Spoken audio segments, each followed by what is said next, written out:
Compartimos entonces en el libro de Isaías, el capítulo 5, versículo 13, que nos dice: por tanto, mi pueblo fue llevado cautivo porque no tuvo conocimiento, y su gloria pereció de hambre, y su multitud se secó de sed. Qué triste esta palabra. El pueblo de Dios fue llevado cautivo por pueblos extranjeros, porque dice que no tuvo conocimiento porque no le buscó, porque no le dio lugar a Jehová, porque prefirió escuchar otras voces, prefirió ser llevado por una mentalidad que correspondía a aquella época, mentalidad influenciada por todo lo pagano, por supuesto, de aquella época, y eso lo llevó a perecer, eso lo llevó a debilitarse, a venirse abajo en su relación con Jehová, con nuestro Dios, y fue llevado cautivo, ¿no? Y esto también sucede en nuestros días. Sabemos que tenemos un adversario de pueblo de Dios, que es Satanás, con todos sus planes, y él influye en las mentes, poniendo aún en el pueblo de Dios pensamientos y procedimientos y actitudes, influenciando hacia actitudes que no corresponden de un hijo de Dios. Y esto permea luego en todo nuestro entorno, permea en la familia, que eso es lo más triste, porque ustedes saben que la familia, como base de la sociedad, como aquella institución divina puesta por Dios para que el hombre crezca íntegramente y se desarrolle en Cristo y se funde esa familia en Cristo, esa familia también está siendo atacada y fuertemente por las tinieblas. Uno puede ver en los diarios cómo las sociedades, no solamente en América, sino también en Europa, en otros continentes, cómo está siendo atacada. Ya ayer leía que los pueblos están siendo en el viejo continente, ¿no? Pueblos envejecidos porque no se tienen familias, así también no se tienen hijos, así también toda la cultura se va perdiendo, la cultura judeo-cristiana se va perdiendo y van emergiendo otras culturas, ¿no es cierto?, de hombres y mujeres que sí, que tienen más hijos, ¿no? Y algo muy triste, se cierran maternidades y cada vez se abren más clínicas para cambiar de sexo, por ejemplo, ¿no? Y bueno, todo eso de alguna manera a la larga va a querer influenciar sobre nuestros hijos, sobre los pequeños, así de las edades como Luz, como nuestros niños. Entonces, qué importante es el conocimiento del Señor, ¿no? El Señor nos dio armas contra este enemigo, contra el adversario. Las armas de la oración, las armas de las Escrituras, su palabra, su voluntad. Y debemos la fe, ¿no es cierto?, como escudo, su gracia que es abundante. Entonces aprovechemos este tiempo de gracia, aprovechemos todo lo que Dios nos da. No desechemos nada, no tengamos en poco el congregarnos, no tengamos en poco que nuestros hijos sean parte de la iglesia.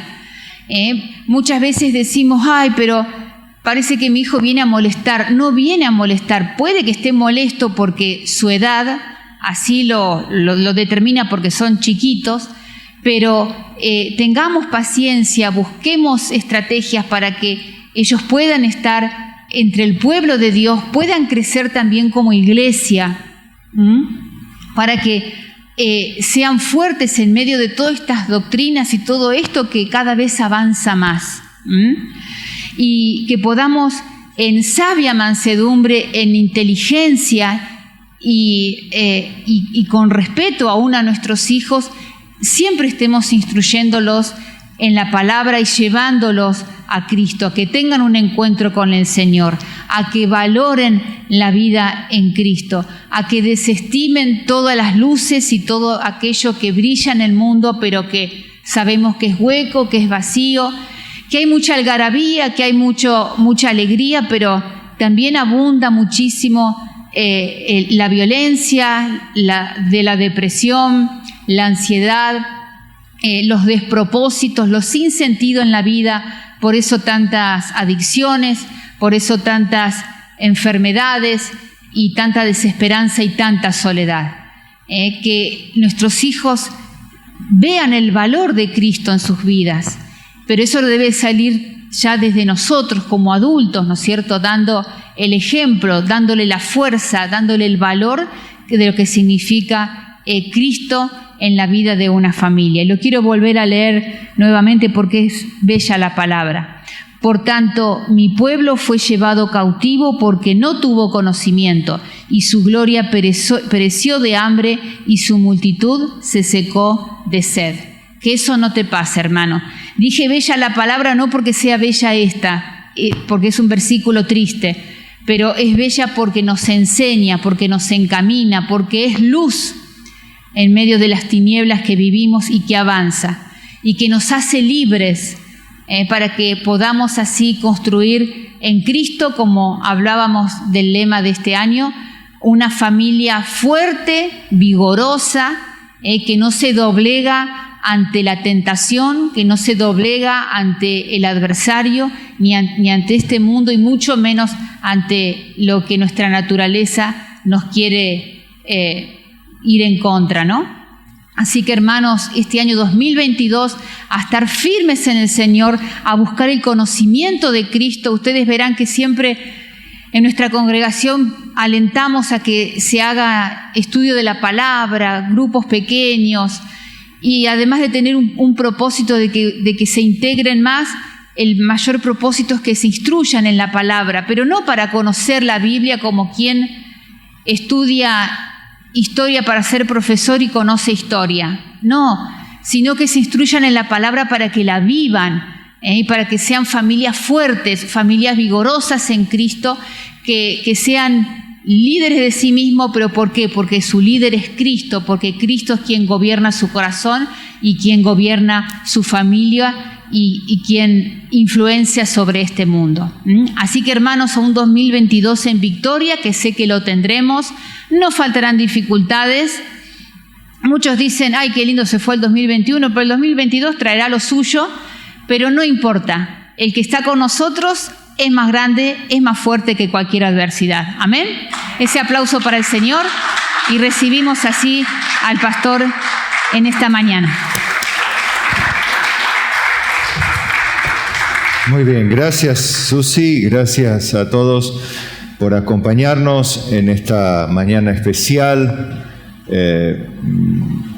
diferente primero por la etapa que estamos viviendo a nivel sociedad, pero diferente también en este día en particular porque es nuestro primer culto del año, ya con un nuevo lema y objetivo, digámoslo así, es ver la gloria de Dios edificando su casa, que es la iglesia. Su casa no es el templo de ladrillos, sino su casa somos nosotros. Bueno, ya lo hemos entendido esto. Y Él no edifica así nomás, Él hace las cosas bien. Y cualquiera edifica una casa, pero el que hizo ya todas las cosas es Dios, el que predeterminó antes de la fundación del mundo que fuésemos hechos conforme a la imagen de su Hijo es Dios. Y así como eso, muchas otras cosas hoy vamos a entender algo a través de la palabra, para lo cual les invito a ponerse de pie, ¿sí? Ponerse de pie un ratito y tomar Eclesiastés en sus Biblias, ya sean de manera electrónica o de papel, no importa. Lo importante es la Biblia, lo importante es la Escritura, eso es lo importante. Y no solo lo importante, como decía Susi, que estudie, sino que estudie para vivir la Biblia, ¿no? Hay mucha gente que sabe mucho, pero si no la aplica a su vida y si no pone sus valores en marcha, no tiene ningún sentido. Es más, corre más peligro todavía de hacer daño a los demás, extraviando a las personas en pos de signos naturales respaldados con pseudo conceptos teológicos. Bueno, Año de una casa bien edificada es el lema de este año para Jesús es Vida a nivel nacional y aquí también. Y aquel que edifica todas las cosas es Dios. Pero el título del mensaje de esta mañana es Alcanza tus sueños. Pero vamos a esto para encontrar justamente esta frase que tanto se utiliza y más a principio de año, ¿no? Donde hay que llegar al final del año, que se cumplan los deseos que tenías, como te lo dijeron, ¿no? Que se cumplan todos tus deseos.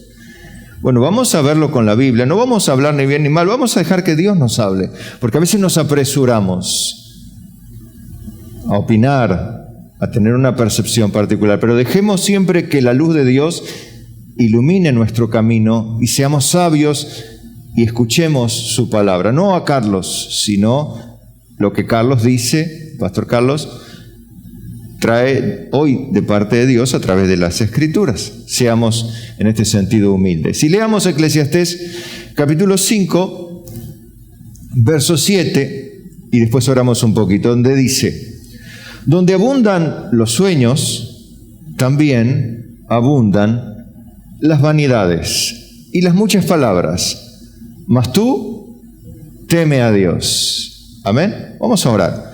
Padre, Dios del cielo y de la tierra, gracias te damos en esta hermosa mañana por permitirnos estar en tu casa, celebrar tu presencia, comenzar el año con una hermosa sensación de saber que tú nos has venido acompañando y no ha cambiado nada, Señor, sino que al contrario, nos seguirás sosteniendo hasta el fin de nuestros días, porque fiel eres en tu palabra, porque tú dijiste, yo hice, yo llevaré, yo soportaré, y hasta las canas dijiste nos soportarías. Y eso quiere decir que a nosotros, pecadores, tú nos sustentarías con la diestra de tu justicia hasta el final de nuestros días. Por eso, gracias, Padre, en esta mañana y cada día. Gracias por principiar un año. Gracias por poder tener la oportunidad de volver a servirte, de volver a estar en tu casa, de volver a compartir las alabanzas, el gozo, la alegría de estar en tu presencia y ahora escuchar tu palabra. Padre, danos oído de sabios. Líbranos de nuestros propios prejuicios. Líbranos del diablo y sus ángeles caídos, que intentarán siempre torcer lo que en nuestra mente tú has sembrado, quitarlo, robarlo, trocarlo, de alguna manera alterarlo para confundirnos. Padre, líbranos de sus silenciosas artimañas, pero al mismo tiempo tus hermosas sabidurías, Señor, repose sobre nuestros corazones, la inteligencia espiritual y esa capacidad, esa voluntad para hacer las buenas obras, el querer y el hacer, Padre, para tu gloria, por tu buena voluntad, te lo pedimos humildemente en esta mañana, no solo por nosotros, sino para todos los que verán este mensaje grabado, si así tú lo permites. En el nombre de Jesús, y todos decimos, amén. Amén. Gracias le damos a Dios. Aleluya. Amén. Bien, tomen asiento por favor un ratito y allí estén bien cómodos como creo que están. Ahora mejor todavía, gracias a Dios por toda su bondad. Bueno, si leemos estrictamente Eclesiastés capítulo 5, dice donde abundan los sueños, también abundan las vanidades y las muchas palabras. También en otro lado de la Biblia, en los libros de sabiduría, dice, en las muchas palabras no falta pecado, así que tus palabras sean pocas. Como diciendo, hablar lo justo. Entonces, en base a eso, lo conectamos con lo que acabamos de decir. Donde abundan los sueños, abundan las vanidades y las muchas palabras. Pero no dice que no haya sueños, sino que no abunden de manera tal que se conviertan en un vicio, como vemos que se convierte hoy en un vicio el tener un sueño, un anhelo, un objetivo. Porque esto, se van a dar cuenta, que va literalmente en contra de lo que la Biblia nos enseña. No digo que no, y cuanto más joven es la persona, se supone que tiene que tener sueños en la vida. Un joven naturalmente, y Dios nos hizo así, no digo por lo joven, digo por la naturaleza humana, Dios nos hizo con capacidad de soñar, de anhelar, de desear, de descubrir. Por eso el don que tienen los científicos de investigar, gracias a Dios por las vacunas, estamos aquí, protegidos y cuidándonos, haciendo nuestra parte. Y Dios hace como Él le parece. Pero gracias a Dios por eso, porque evidentemente hay unos cambios que nos bendicen, que nos favorecen.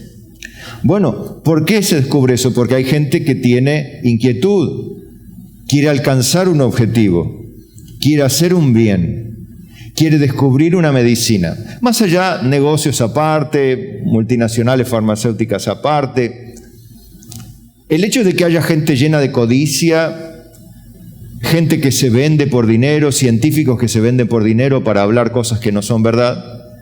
Es cierto, por otro lado, que también hay cosas que son verdad, pero las personas están confundidas y afectadas por opiniones de gente que no sabe, de gente que convierte todo en un asunto de fe, convertir un virus en un asunto de fe, o sea, yo creo o no creo, no es cuestión de creer, sino de ver en un microscopio o de ver en un estudio científico. Y bueno, pero claro, como yo no sé nada, me dedico a ponerle fe a los hombres, ponerle fe a las piedras, ponerle fe a las cosas, ponerle fe al aceite, ponerle fe a los gritos, ponerle fe a mis palabras que grito, a las proclamaciones que hago, y de ahí en más vamos poniéndole fe a todo. Yo creo en los médicos, no creo en los médicos, creo en los pastores, no creo en los pastores, creo en las iglesias, no creo en las iglesias, creo en la Virgen María, ustedes no creen en la Virgen María, yo creo en Jesús a mi manera, y bueno, cada uno cree como quiere, lo que quiere.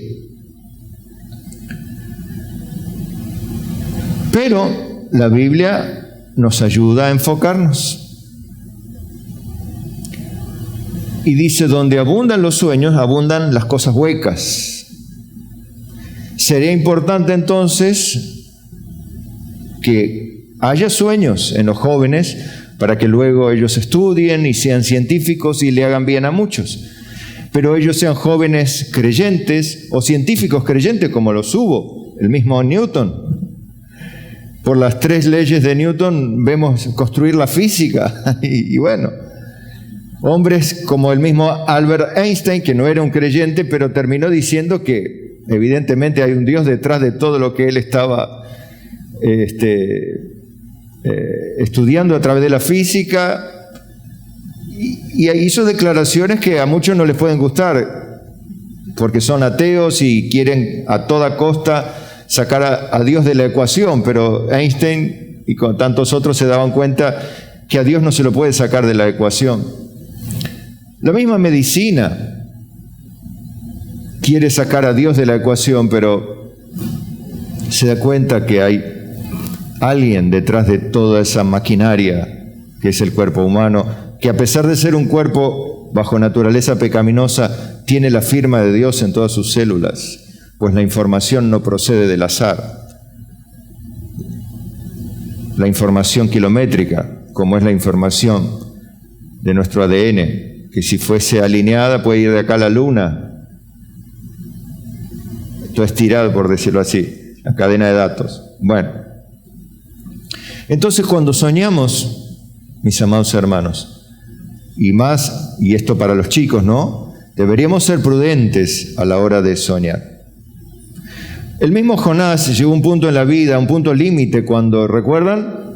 Él iba en pos de la suya. Dios le dijo, haz esto, anda a Nínive, predicá arrepentimiento. ¿Y él qué hizo? Con su plata fue, compró un pasaje a España y se fue. Y Dios dijo, vos vas a ir a Nínive. Y bueno, ahí ustedes saben la historia del pez que lo tragó. Y cuando estaba ya al final de su vida, él clamó a Dios al final de sus últimos momentos. Y terminó reflexionando y diciendo en Jonás 2:8, los que siguen vanidades ilusorias, su misericordia abandonan. Los que van en pos de un exceso de sueños, metas, objetivos terrenales, están abandonando a Dios. Siguen vanidades, cosas huecas. Por eso conecto una cosa con la otra. Donde abundan los sueños, también abundan las vanidades y las muchas palabras. Jonás dice, los que siguen vanidades ilusorias, su misericordia abandonan. Por eso termina Eclesiastés 5:7 diciendo, mas tú, teme a Dios. Tú, teme a Dios. En vez de soñar tanto, teme a Dios. Más allá de que creo que el año pasado y el anterior ha sido devastador para los soñadores de vanidades. Ha sido un año devastador para los que les abundaron los sueños en el 2019.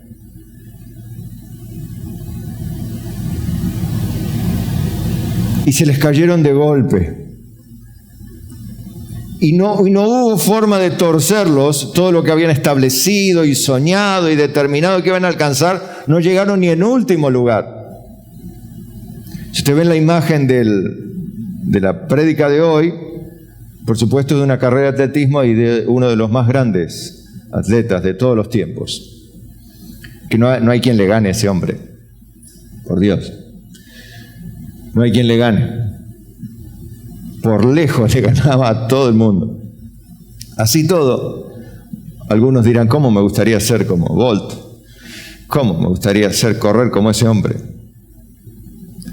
Pero, evidentemente, más allá de la parte farmacológica que lo descartó o lo descalificó en algunos lados, no hay atleta de alto rendimiento que no pase por los medicamentos o los suplementos prohibidos.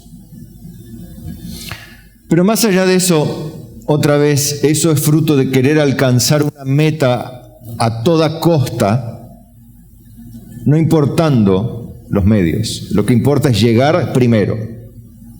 Y eso un poco ilustra a veces las desviaciones del cristianismo que quieren llegar a la meta sin correr legítimamente la carrera, como le decía Pablo a Timoteo. Porque el que corre la carrera debe correr legítimamente para obtener el premio. Bolt, en algunos casos habrá corrido legítimamente, pero en otros no. Es cierto que le ganaba por 7, 8 cuerpos o 10, 20 metros. Y en 100 metros ya no era increíble, una risa ese hombre. ¿Cómo dejaba atrás? Es cierto. Pero si no lo hace legítimamente, no lleva el premio. De hecho es así. No lleva el premio. Nosotros, si queremos obtener el premio, debemos correr legítimamente la carrera. Estar en Cristo como dice la Escritura. Creer en Él como dice la Escritura. Por eso, cuando nosotros planteamos el hecho de que en el mañana vamos a hacer esto y vamos a alcanzar lo otro, debemos ser cuidadosos. Insisto, medidos en esta parte. No decir, no hay que soñar nada, hay que vivir cada día como el hoy, y en gran medida es cierto, no te afanes por el día de mañana. No dice no programes para el día de mañana, Jesús. Dice no te afanes. ¿Entienden la diferencia? Una cosa es llenarse de preocupaciones por el mañana y otra cosa es, vamos a programar, vamos a hacer esto, aquello, vamos a diseñar las actividades que vamos a realizar, ¿no? Que es diferente. Y otra cosa diferente es el estilo de vida de muchos. Vamos viendo. Y viven un estilo de vida carente de orden, de objetivo, de programación. Viven al día y así viven su vida. O sea, dependen siempre de una ayuda del Estado, dependen de que alguien deje algo tirado para agarrarlo. Claro, van cirujeando en la vida, por decirlo así. Y eso no está bien, eso no es vivir por fe, eso es vivir como ciruja. abandonarse a la suerte, a la buena de Dios, y eso no es lo que enseña la Biblia tampoco, eso no es vivir por fe, eso es ser un holgazán, eso es ser una persona que no quiere pensar, porque pensar requiere esfuerzo. Las que han sido maestras saben que programar el año, ¿cómo es la palabra que se usa? Planificar, que planificar cuesta trabajo. Eso, hay que hacer las planificaciones. Yo recuerdo cuando Susi, la maestra, siempre se quejaba de eso. Hay que hacer las planificaciones, todo el trabajo que cuesta. ¿Por qué? Porque hay que pensar en todo lo que hay que hacer. Planificar cuesta trabajo. Y como somos personas que quieren hacer el menor esfuerzo posible, entonces vivamos de lo que va viniendo del cielo. Y eso no está bien. Pero entienden los tres casos: el que no piensa nada, el que piensa lo correcto, planifica, y el que sueña y abundan las vanidades y las muchas palabras y no teme a Dios, porque si no, temería a Dios, como manda Eclesiastés 5:7. El día de mañana no lo sabemos. ¿Usted lo sabe? Bueno, tiene que ir a un adivino, a uno que les tire las cartas. Tiene que ir a uno que le haga la bola de cristal o los signos del zodíaco, ¿qué traerá cada día? ¿Por qué abunda toda esa mercancía, toda esa oferta? Porque la gente quiere saber, pero es pecado eso, pastor. Bueno, está bien, hagamos la bola de cristal cristiana. ¿Por qué abundan tanto los profetas, los que anuncian el futuro? ¿Por qué las iglesias están llenas cuando viene un profeta? Porque quieren saber el futuro. Todo el mundo quiere saber el futuro. En realidad no quiere saber el futuro. Quiere que le digan cosas buenas para el futuro. Por eso lee los signos del zodíaco. Porque siempre te agarran de la parte que vos querés. El día de mañana no lo sabemos, por lo que debemos ser cuidadosos al proclamarlo, al declararlo, al establecerlo. Miren Proverbios 27:1, dice: no te jactes del día de mañana, porque no sabes qué dará de sí el día. Jesús dijo: no te afanes por el día de mañana, sino ocúpate del de hoy, porque cada día traerá su propio mal. ¿Recuerdan esas palabras de Jesús? No se afanen por el día de mañana, sino ocúpense del vivir hoy. Acá vemos algo parecido. No te jactes. No hagas alarde de lo que vas a hacer mañana, de lo que vas a alcanzar mañana, de lo que vas a tener mañana, ni siquiera en el nombre de Jesucristo. No lo hagas. Y ahora te voy a decir por qué ni siquiera en el nombre de Jesucristo. Porque no sabes qué dará de sí el día. No sabes, no es que sabes. Bueno, Dios me lo dijo, no sabes, dice la Biblia. Santiago 4:13 dice: vamos ahora, los que decís hoy y mañana iremos a tal ciudad y estaremos allá un año y traficaremos y ganaremos, cuando no sabéis lo que será mañana. No, pero a mí Dios me dijo, la Biblia dice que no sabéis lo que será mañana. A mí Dios me dijo, mentira. Porque la Biblia dice, no sabéis lo que será mañana. Porque ¿qué es vuestra vida? Ciertamente es neblina que se aparece por un poco de tiempo y luego se desvanece. En lo cual deberíais decir, no Dios me dijo, sino si el Señor quiere, viviremos y haremos esto o aquello. Eso es lo que hay que decir. Porque la Biblia lo dice. En lugar de lo cual deberíais decir, si el Señor quiere. Ay, cómo molesta esta frase. ¿Cómo le gustaría a algunos borrar esta frase de aquí? Porque te quita la fe, pastor. No. Sí, te quita la fe errónea, la fe en los sueños que anhelaste o los sueños vanidosos y en las muchas palabras.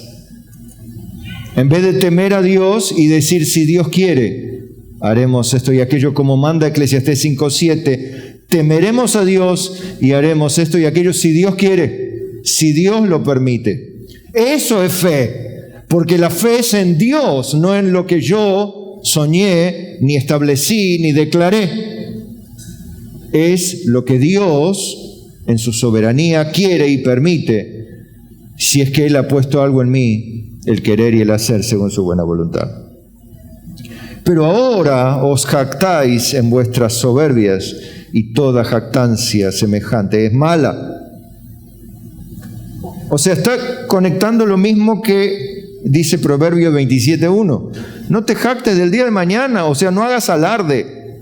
En tal caso, hace silencio, y si no querés decir, porque va en contra de la fe de los cristianos, si Dios quiere, mejor callá, porque no sea cosa que estás hablando en contra de Dios, y si hablas en contra de Dios, toda jactancia semejante es mala, no es buena. Temamos a Dios, y encima el que sabe hacer lo bueno y no lo hace, le es pecado.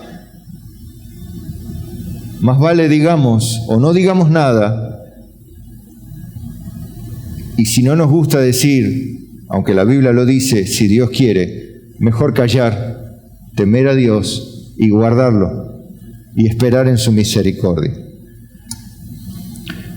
En realidad esto también nace, y no es un problema nuevo.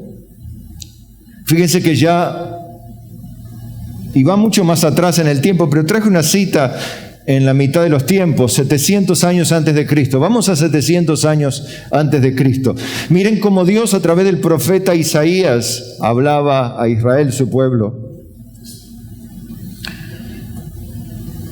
Y él enfocaba en el hecho de que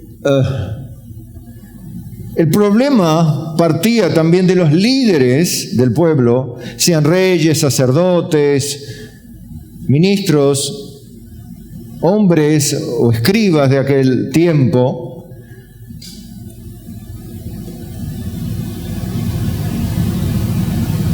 que no enseñaban que el futuro no siempre es como lo programamos. No enseñaban eso.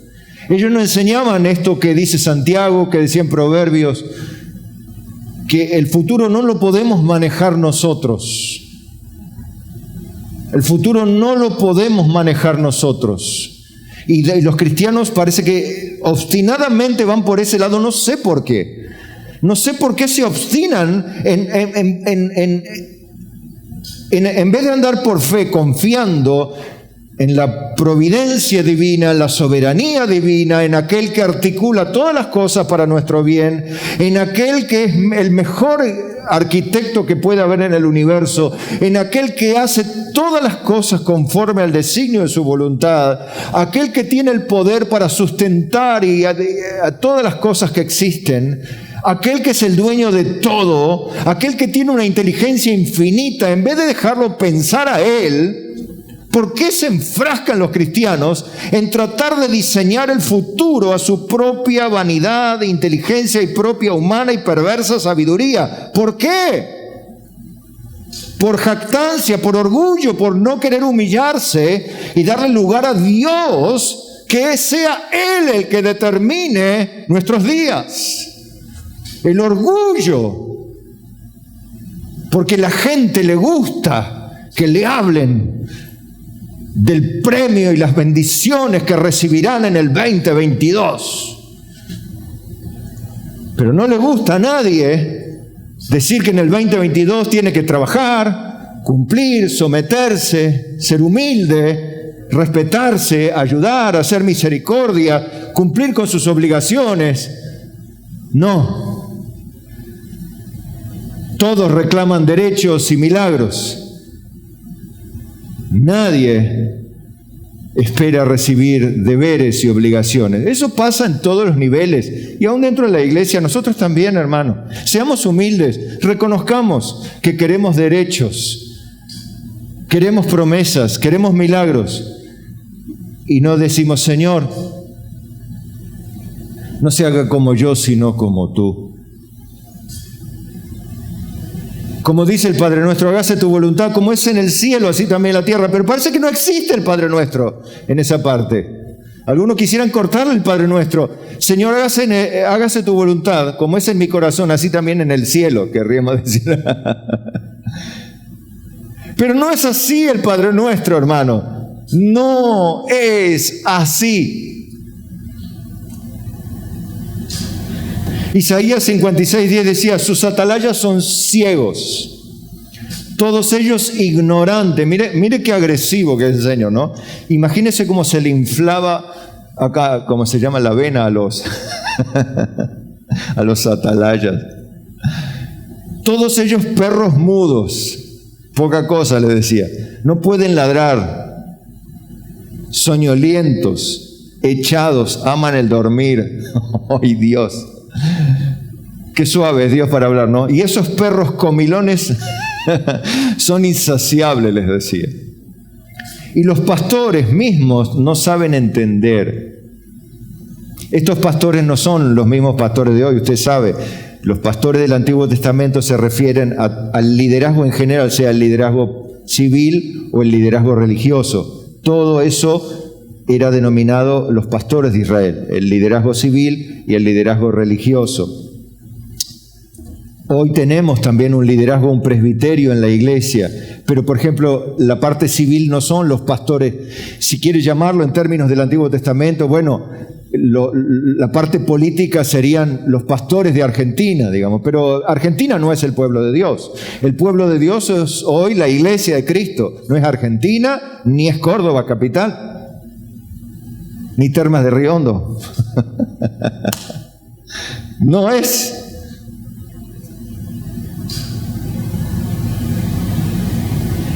Dice, todos ellos, escuchen, siguen sus propios caminos, cada uno busca su propio provecho, cada uno por su lado. Y escuchen, aquí viene la frase que es lo mismo de siempre. Venid, dicen, tomemos vino, embriaguémonos de sidra, y será el día de mañana como este o mucho más excelente. ¿Qué significa eso? Vamos a festejar, vamos a celebrar. ¿Cómo lo convertiría esto? Vamos a traducirlo en palabras del siglo XXI. Vamos a la casa de Dios, vamos a celebrar, vamos a adorar a Dios. Este año va a ser más excelente todavía.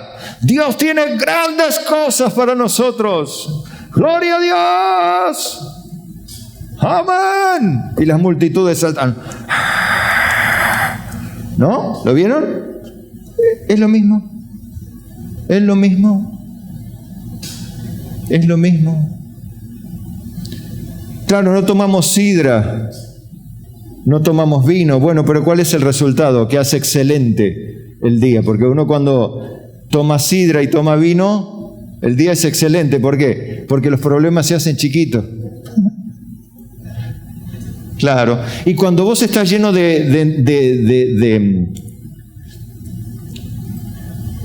por ejemplo, cuando vos estás en la tribuna y tu equipo va ganando, ¿no? Y hay tanto fervor, tanto grito, ¿cómo se hacen tus problemas? Y se hacen chiquitos, ¿por qué? Porque todas las pasiones del ser humano, las hormonas que fluyen adentro, anestesian el dolor, la preocupación, la ansiedad, la hacen chiquita. Entonces, vos no te acordás de los problemas de la deuda, que el domingo estás en la cancha y no sé, el lunes tienes deuda, tienes que cubrir el banco, tienes que cubrir el negocio, pagar a los acreedores, pagar el alquiler, pagar la luz, pagar el gas, pagar el colegio, la cuenta al nene, le tengo que comprar esto, la zapatilla al nene, esto, la cosa, lo otro. No te acordás de eso, ¿por qué? Porque las emociones te anestesian. Cuando vos estás en una iglesia donde las emociones abundan, no una iglesia aburrida como esta, Las iglesias que no son aburridas, las iglesias que son muy divertidas, vos estás divertido ahí y te gritan, vamos a ver esto, y vos estás en ese fervor igual que en la tribuna, en la popular, la norte o la sur, la este o la oeste, de acuerdo como esté la cancha, no importa. Cuando vos estás en la popular y en el fervor, se hacen chiquitos tus problemas, y dices, qué fe que Dios derramó, y confunden la abundancia de fe con una descarga de emociones y de hormonas, que es justamente la del placer, dopamina, ante la música, las palabras, llenos de dopamina van así, ¿no es cierto?, para ser un poco más técnicos, y salen todos anestesiados. Imagínate, salen de la iglesia anestesiados y dicen, este día ha sido bueno y el de mañana será mucho más excelente, y todos dicen, ¡amén! Y no es verdad, no es verdad, nunca lo fue, ni lo será, porque la Biblia dice otra cosa. ¿O no? No tenemos el 20, el 19, el 18, el 17, el 16. Y hoy decía Susi lo que todo el mundo dice, ¿no? Así arrancamos el 2022, pero cuando arrancó el 2021 decíamos lo mismo, este año, ¿y cuándo se terminará este año de...? Dicen por ahí, ¿no? Al fin se terminó este año. Y todos los años dicen lo mismo. Pero no era que habían dicho que era mucho más excelente, que este año será mucho más excelente. ¿Por qué? ¿Por qué dijeron el 19 que el 20 iba a ser mucho más excelente? Y se tuvieron que tragar todo. ¿Por qué lo dijeron? ¿Por qué? ¿Por qué lo dijeron? ¿Por qué dijeron que el 21 iba a ser mejor? ¿Por qué lo dijeron? Díganme por qué lo dijeron. ¿Por qué? ¿Por qué? ¿Por qué engañaron a tanta gente?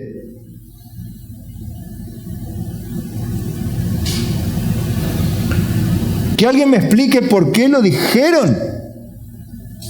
Y que alguien me explique por qué tanta gente dijo amén.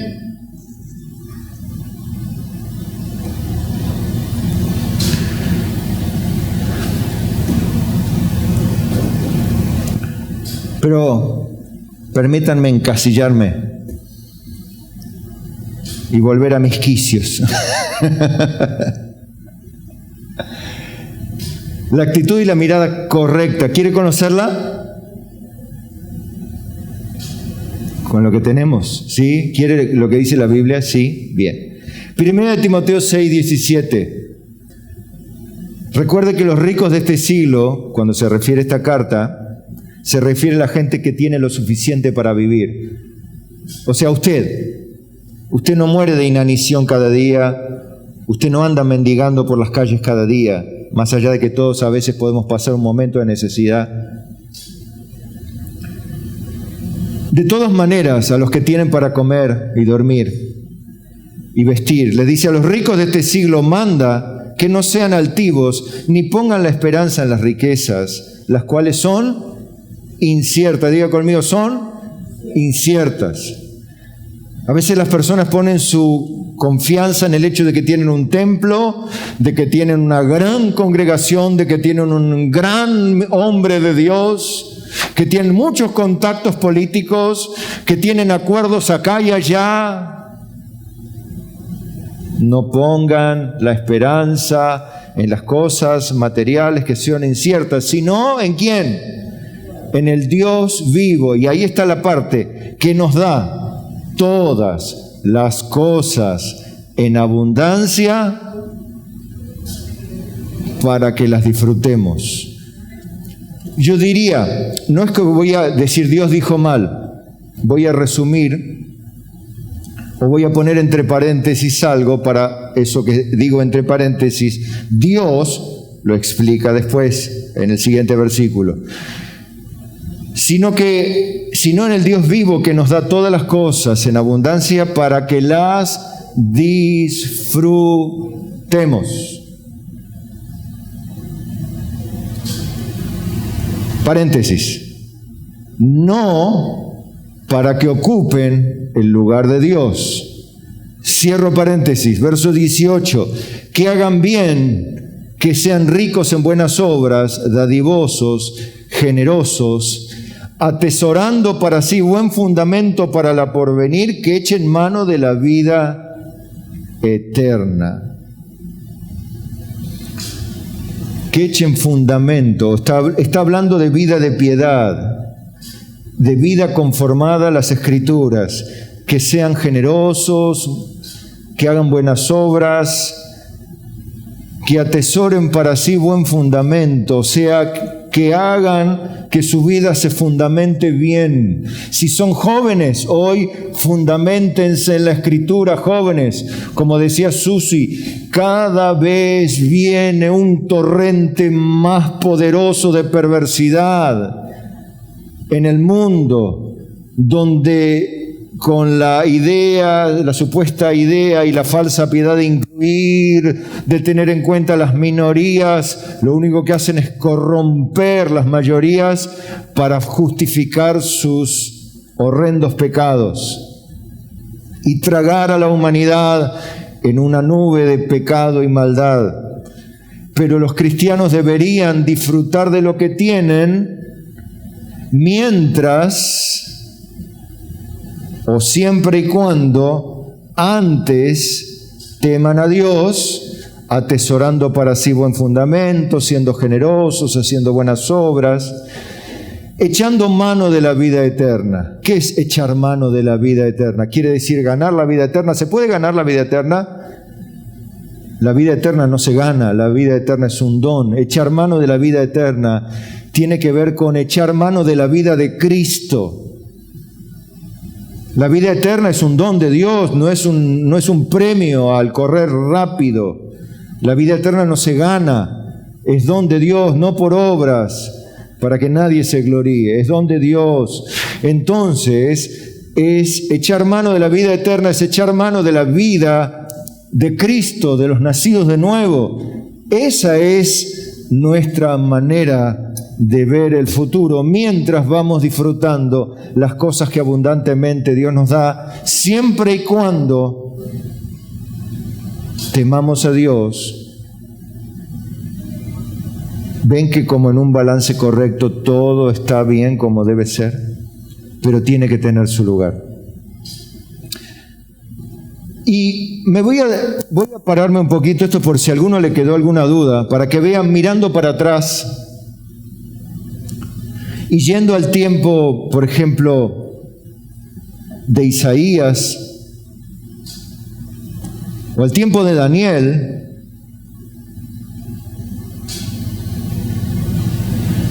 un poco más adelante.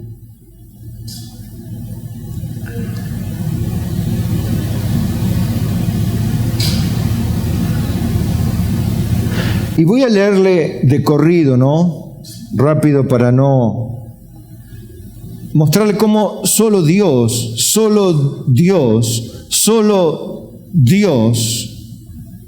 es el que determina el futuro. Amén.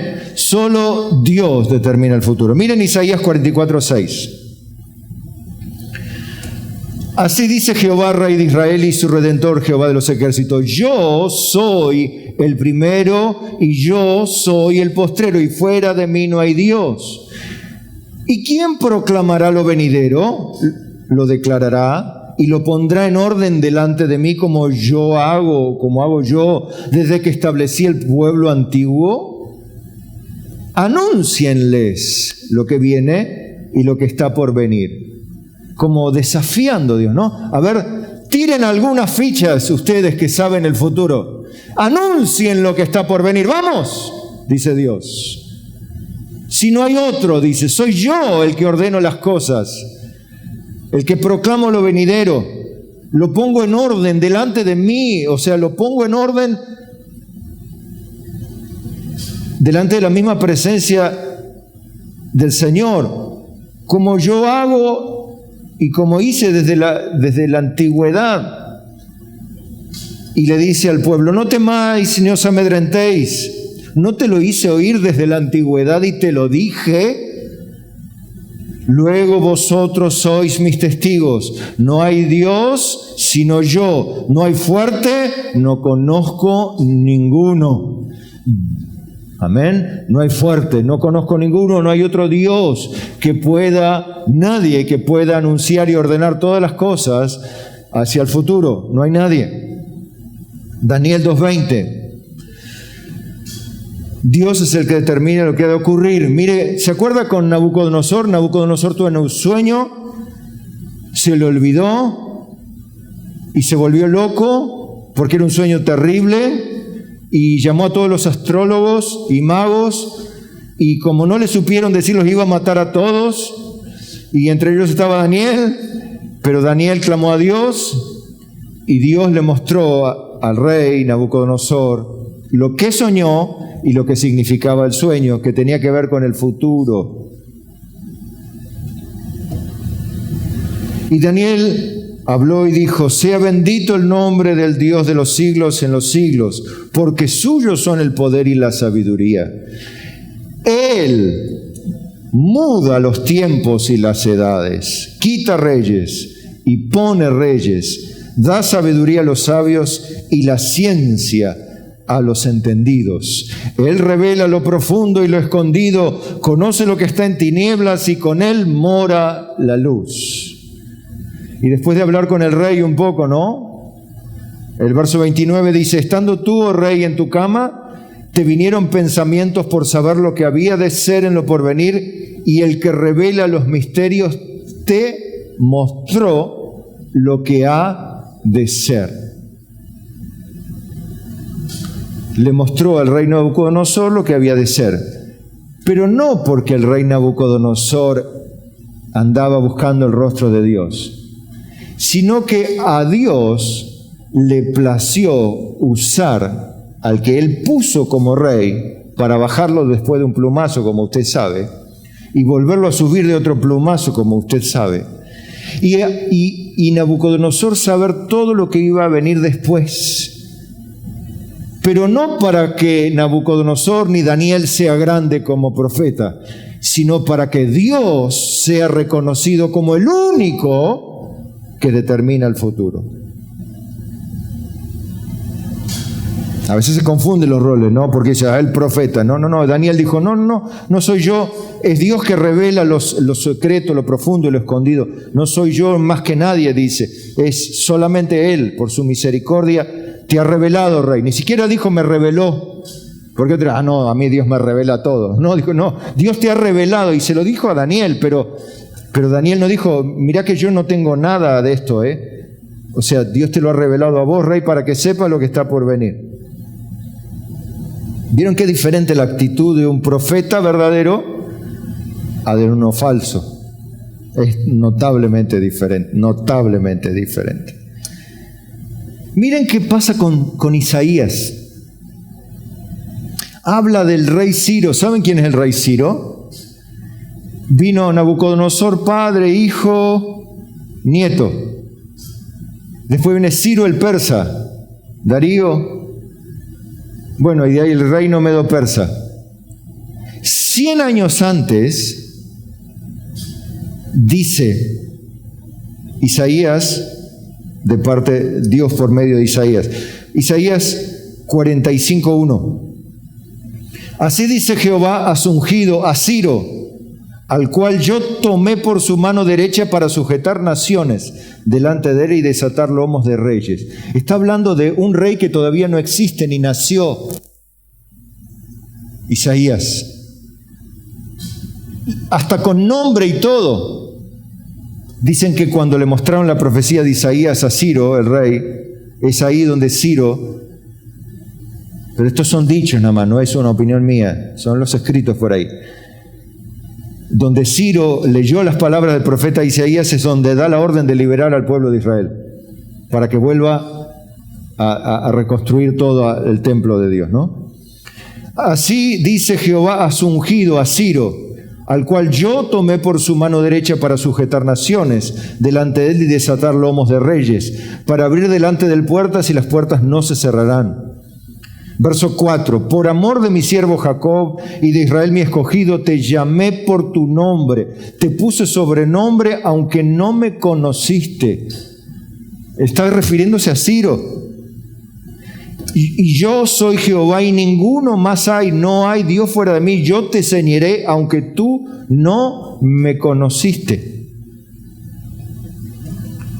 Ciro no tenía ni idea quién era el Dios de Israel, pero Dios había determinado lo que Ciro iba a hacer. Aunque Ciro era un pagano como cualquiera, pero estaba cumpliendo la voluntad de Dios. ¿Qué significa esto? Que el que determina todas las cosas que ni el hombre impío sabe, termina siendo Dios. Aunque diga, no, yo soy el presidente, soy el gobernador de lo... Yo ya te determiné. Y este ungir no es una forma de decir, yo te separé para que libertes a mi pueblo Israel del cautiverio y le hagas volver allá, porque yo lo determiné así. Está Dios poniéndose en primer lugar, ¿se dan cuenta? Miren cuando al pobre Jeremías, en el verso 5 del capítulo 1 dice, antes que te formase en el vientre te conocí y antes que nacieses te santifiqué, te di por profeta a las naciones.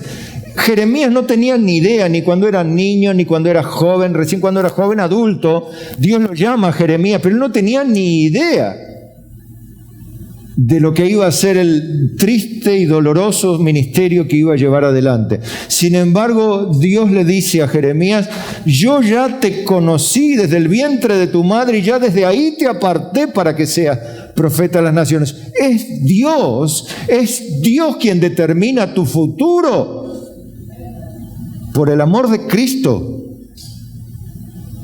Primera de Samuel 2:6, Jehová mata y Él da vida, Él hace descender al Seol y hace subir. Jehová empobrece y Él enriquece, abate y enaltece. Él levanta al pobre y del muladar exalta al menesteroso, dice Jehová. Amén. Y si quieren más, volvamos a lo que decía Jeremías, pero ahora en el libro de Lamentaciones 3:37. ¿Quién será aquel que diga que sucedió algo que el Señor no mandó? Algunos dicen, este coronavirus es del diablo. Dígame qué Biblia lee, por el amor de Cristo, dígame dónde dice que el coronavirus es del diablo. Dígame. Porque ¿quién es aquel que podrá decir que sucedió algo que el Señor no mandó? Dios mandó el coronavirus. Y Dios lo va a levantar. Cuando Él lo crea oportuno. Ojalá sea con esta última variante que pise a todas las demás. Ojalá, por la misericordia de Dios. Yo no sé el futuro. Dios lo sabe. Por su misericordia, Dios da ciencia a los sabios y sabiduría a los entendidos. Ojalá le dé la ciencia para, con las vacunas, llegar antes y cancelar la actividad del virus. Ojalá, por su misericordia.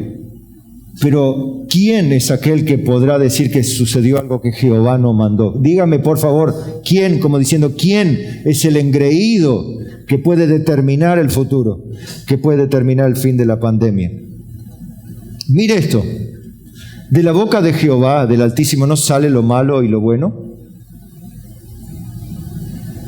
Queda ahí en suspenso. Y Efesios 1:9, esto para nosotros. Escuche, iglesia, dice, dándonos a conocer el misterio de su voluntad según su beneplácito, el cual se había propuesto en sí mismo. Mire esto, mire las palabras, trate de ir despacito, a ver, trate de ir desmenuzando las palabras, no se apure a leer. Dándonos a conocer el misterio de su voluntad. ¿Cuál es el misterio de su voluntad? A ver, según su beneplácito, o sea, según como a Él le pareció mejor. ¿Qué cosa le pareció mejor? El cual se había propuesto en sí mismo. Se propuso algo Él mismo, sin consultarle a nadie. ¿Qué cosa se propuso en consultarle? De reunir todas las cosas en Cristo. De reunir todo, pero en Cristo. ¿Dónde? En la dispensación del cumplimiento de los tiempos. Al final de todo. Bien, amén. Así, las que están en los cielos, todo lo que está en el cielo, como las que están en la tierra, en todo el universo. Bien. En Él, asimismo, tuvimos, miren qué tiempo está hablando. A ver, lengua, segundo grado, tercero, cuarto. El verbo tuvimos está en presente, en pasado o en futuro. Vamos a hablarlo así. Pasado. En él tuvimos herencia. No dice tendremos, tuvimos herencia, habiendo sido predestinados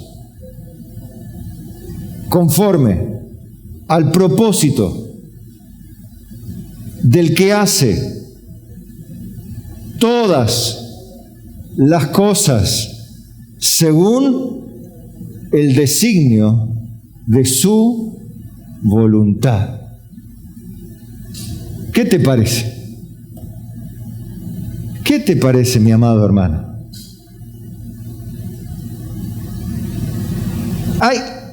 ¿Hay alguna forma de enderezar lo que él torció? ¿Quién podrá enderezar lo que él torció? Qué soberbias somos, la humanidad, ¿no? A veces, los seres humanos.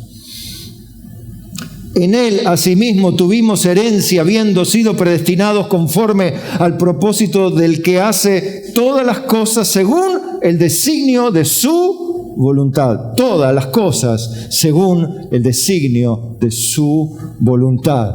Todas las cosas según el designio de su voluntad. Y la tercera vez lo digo para que quede remachado y hasta quede soldado en el corazón. En él asimismo tuvimos herencia, habiendo sido predestinados conforme al propósito del que hace todas las cosas según el designio de su voluntad. Aleluya. Entonces póngase de pie en esta tarde, en esta mañana, perdón, y lea conmigo el Salmo 73, 25. Si todavía le quedan ganas de soñar de más, ¿no le da temor ahora ir en contra de la Biblia así de manera fresca y evangélicamente pagana? ¿Le gustaría ir así frescamente delante de Dios y empezar a soñar y divagar en cosas grandes? ¿Por qué no hacer como dice el Salmo 73, 25 y tener a Dios en su correcto lugar y decir: ¿a quién tengo yo en los cielos sino a ti? Y fuera de ti nada deseo en la tierra. Esto, hermanos amados, solamente lo puede decir un creyente. Porque si una persona desea otra cosa más que a Dios, no es digno de Dios. ¿Por qué? Porque el mismo Jesús, quien es Dios, lo dijo: el que no viene en pos de mí y aborrece aún su propia vida, no puede ser mi discípulo. El que ama a padre o a madre más que a mí no es digno de mí. El que ama a hijo o a hija más que a mí no es digno de mí.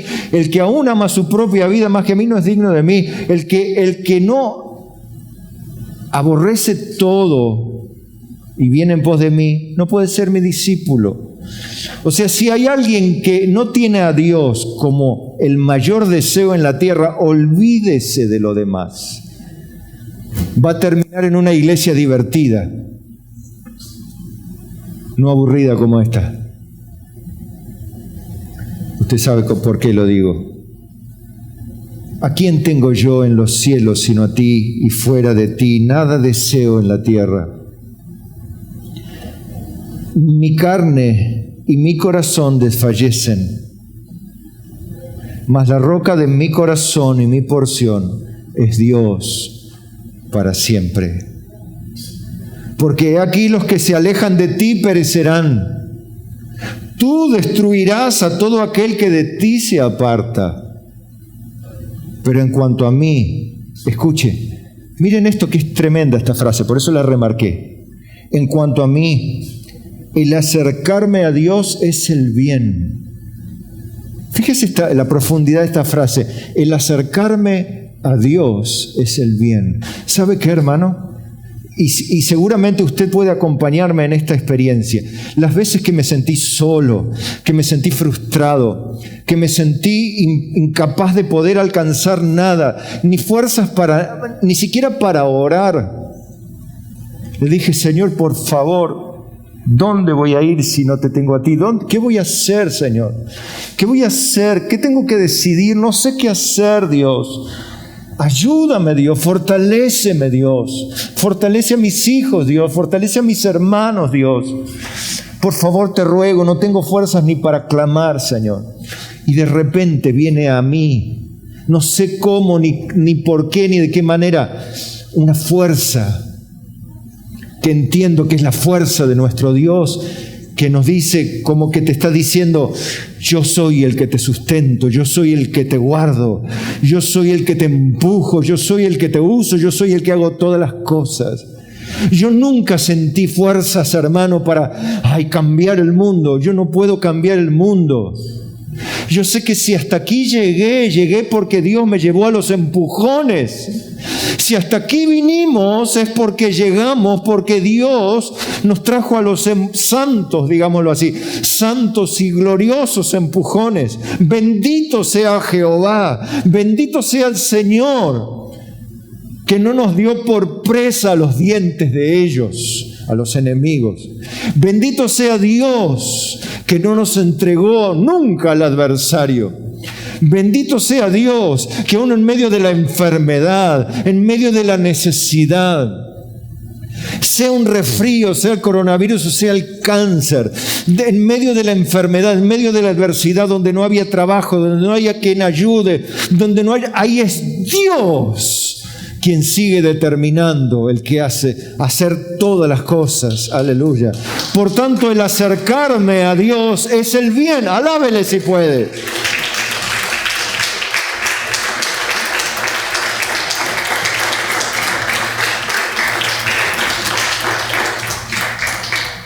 He puesto en Jehová el Señor mi esperanza, para contar todas sus obras. Así es el fin del mensaje. Pero en cuanto a mí, el acercarme a Dios es el bien. Si un sueño tengo para este 2022, si un sueño tengo, es estar cerquita de Dios.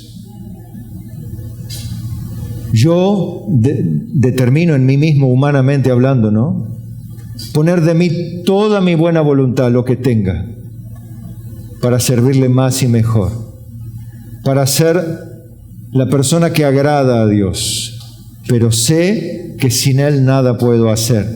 Estoy absolutamente persuadido que nada puedo determinar, nada, si Él no lo determina antes. Por eso la oración es el medio, no para alcanzar lo que quiero, sino el medio para que la voluntad de Dios sea hecha como en el cielo, así también en la tierra, en tu vida y en mi vida, como Él quiere, para su propia gloria. Amén. Señor, ayúdanos en esta mañana a comprender que tú eres el que edifica, que si bien cualquiera edifica una casa, pero el que hiciste todas las cosas eres tú, Señor. Tú antes de la fundación del mundo ya determinaste todas las cosas y en el libro de la vida están inscritos, ya están inscritos los que han de ser salvos, porque los que no estuvieron inscritos fueron arrojados al lago de azufre y fuego. Señor, te damos gracias por habernos tenido en cuenta. Gracias por habernos llamado, por tu soberana voluntad y por el beneplácito en tus designios, de aquel que hace todas las cosas conforme al designio de su voluntad, para su propia gloria. Padre, recibe nuestras vidas en esta mañana, recibe a tu iglesia, te ruego. Recíbenos, Señor, y conviértenos en tus instrumentos para tu gloria, así como Daniel que fue un instrumento glorioso para ti, Señor. Él nunca se arrogó la sabiduría, ni la ciencia, ni la revelación, jamás, sino que en todo tiempo, Señor, tuvo temor inclusive, hasta aún delante del Rey, de parecer ser algo que no era. Así ayúdanos a nosotros también, a mirar el futuro con la esperanza puesta en Jesucristo. Ayúdanos a mirar el futuro, Señor, con la confianza en el Dios solo soberano y eterno, que quita reyes y pone reyes, que mata y resucita, que enaltece y humilla, que exalta y bendice. Padre, a ti y solo a ti sea la gloria. En el nombre de Jesús, te damos gracias y te encomendamos este año que hoy comenzamos para tu gloria, Señor. Y todos decimos con alegría, amén. Vamos a darle un aplauso al Señor.